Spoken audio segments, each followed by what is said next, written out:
हाय सांग माने नमस्कार जय जगन्नाथ चलतु आम आज बनवा ओडिशार गोटे ट्रेडिशनल मिठा रेसिपी लंग लता। यही मिठाटा खूब कम समय कम सामग्री झिंझट बन थाए। केवल आमको किसी टिप्स गुड़ाक फॉलो करने को पड़े थे। आपण मैंने जदि सब टिप्स गुड़ाक प्रॉपर वे फॉलो करेंगे ताहले आपण को मिठाटी परफेक्ट बनब। चलतु सांग मैंने आम डेरी न करेंगे मिठाटा स्टार्ट करवा।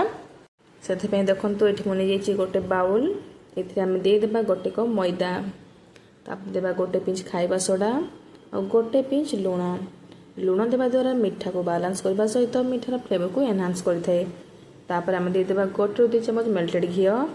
सब जिनिस को दे सारा आम यहाँ भल भाव में हाथ में मकची केमती गोली नवा और हाथ में मुठा करके देखा जदि हाथ में भल भाव में बाइंडिंग हो जाने ये मिठा बनाया परफेक्टली रेडी हो। देखु ये हाथ में केमती मुठा हो स्टेप्रे आम अल्प अल्प कर पानी आड कर गोटे सफ्ट डो बनवा। डो को बेसी हार्ड करेंगे कि बेसी मत सफ्ट करेंगे मीडियम बनइबे जहाँफल कि मिठाटी परफेक्ट बनब। देखु लंग लता मिठा बनवाई ये आम डोटी परफेक्टली रेडी हो। आम यहाँ कवर कर 10 ରୁ 15 मिनट छाड़ीदबा। से भितर आम चलतु लंग लता बनवाई सीरा को प्रस्तुत करनबा। ये देखो गैस ऑन कर गोटे बाउल बसई नहीं माने छोट साइजर डेगची बसई नहीं। एथिरे आम गोटे कप चीनी को देदेबा। गोटे कप चीनी आम गोटे कप पानी को देबा। गोटे कप चीनी गोटे कप पानी हूँ परफेक्ट मेजरमेंट। मुझे कम क्वांटिटीर लंग लता बनाऊँगी ये कम क्वांटिटीर सीरा मत बनाऊँगी जहाँफल कि अधिका सीरा वेस्ट हेनी। पानी को दे सारापर आम गैस फ्लेम को हाई रखी या फुटिया छाड़ीदबा। चीनी पानी सहित भल भाव में मेल्ट हाँपाई आम खड़िका साजी केमती गोली नवा जहाँफल कि चीनी शीघ्र मेल्ट हो। ये देखो सीरा भल भाव में फुटी आसला। आम हाथ में चेक करके देखा हाथ में जब हल्का एमती चिपचिपा लगुच माने गोटे तार आसवा हो स्टेज आम गैस फ्लेम को अफ करनवा। आपड़ जानवे गोटे तार जब आसला होने लंग लता परफेक्टली सीरा रेडी हो जाइए। सीरा को बेसी हार्ड करेंगे माने जो अधिका तार आसा पर्यटन वेट करेंगे 2-3टा तार जब अधिका तार आसीज सीरा मोटा हो लंग लता भीतर को सीरा जापरनी और मिठाटा परफेक्टली बनबनी। एवं आम गैस फ्लेम को अफ करनवा। आपण मैंने चाहिए ये सीरा फ्लेवर आने ओलिज को गुंड कर पकई पारे यदि केसर अच्छी केसर को मत पकई पारे। आउ सीरार कंसिस्टेंसी को एमती रखापी आम ए गोटे फल लेंबू को चिपुड़ी नवा। आउ लेंबू को सब गैस फ्लेम को अफ कला ही देवे कारण जदि गरम सीरा लेंबू देदेवे ताले सीराटा खराब हो संभावना थाए। देखु ये आमर डोटी भल भाव में परफेक्टली रेडी हो जाइए। यह आम भल भाव में हाथ टे चकटी स्मूथ करनबा। तापर आम जो रुटी जमी बनाती लुई छोट छोट कर सेमती ये लुई नहीं जावा। रुटी लुई टे बड़ साइज होते लंग लतार लुई आम छोट साइज बनवा। ये देखो टोटाल 5 ରୁ 6टी लुई हो जाइए। हाथ में एमती भल भाव में स्मूथ की गोल बन नवा और छोट छोट आम रुटी से बनवा। आपण मैंने रुटी को जिते पतला कर बेली पारे मिठाटी से परफेक्ट बनब और क्रिस्पी बनब।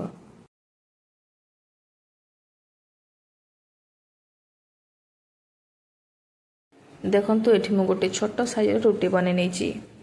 आपण मैंने जदि पुर दिया लंग लता बनवा चाहूे ताले सेंटर ये पुर दे पारे। मुझे बिना पुर वाला बनैबी। एबे चलतु आम फोल्ड करवा लंग लतार सेप देवा। आम 2 साइड्रु या मझी को आनिबा तापर ओल्टेकी आम पुणी सेंटर को फोल्ड करवा। देखो मुझे केमती बनाऊँगी आउ ये छाड़ी न जावाई छाड़ना समय आम अल्प अल्प टे पानी गुड़ाक यार साइड एमती लगे नवा जहाँफल कि भल भाव में चिपकिकी देखु मुझे करुच्ची। आपण मैंने भी यही प्रोसेस रे लंग लता को फोल्ड कर पारे।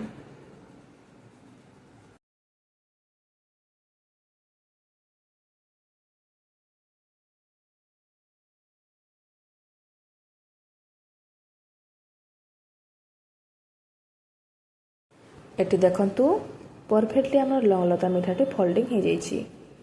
आम यहाँ एकाठी चिपटी रखापी मझे आम गोटे लवंग को एमती पिनेट करदे जहाँफल कि छाणवा समय ये लंग लता मिठाटी खोलीजनी। देखु ये आम परफेक्टली रेडी हो गला गोटे लंग लता मिठा। यही प्रोसेस आम बाकी सबूतक मिठा गुड़ाक बनई नवा। देखु केते सुंदर देखा जाउची। ଆପଣମାନେ ବି ଏହି ପ୍ରୋସେସ୍ରେ ବନେଇ ପାରିବେ। ଦେଖନ୍ତୁ ଏଠି ମୁଁ ସେମ୍ ପ୍ରୋସେସ୍ରେ କେତେ ଲଙ୍ଗଲତା ବନେଇ ନେଇଛି। ଯାହା ଡୋ ବନେଇଥିଲି ସବୁଗୁଡ଼ାକ ଗୋଟେ ବନେଇଛି। ଟୋଟାଲ୍ ମୋର ଏଠି 8ଟି ଲଙ୍ଗଲତା ବନେଇଛି। ଆଉ କିଛି ଡୋ ବନିଥିଲା ତାକୁ ଗୋଟେ ମୁଁ ବାଲୁସାହି ସେପ୍ରେ ବନେଇ ଦେଇଛି। ଏବେ ଚାଲନ୍ତୁ ଆମେ ଫ୍ରାଏ କରିବା। ସେଥିପାଇଁ ଗ୍ୟାସ୍ ଅନ୍ କରି ଗୋଟେ କଡ଼େଇ ବସାଇ ନେବା ଏବଂ ଏଥିରେ ତେଲକୁ ଆଡ଼୍ କରିଦେବା। ତେଲକୁ ବେଶୀ ଗରମ ଜମାରୁ କରିବେନି, ହାଲକା ଗରମ ଥିବା ତେଲରେ ଏହାକୁ ଫ୍ରାଏ କରିବା।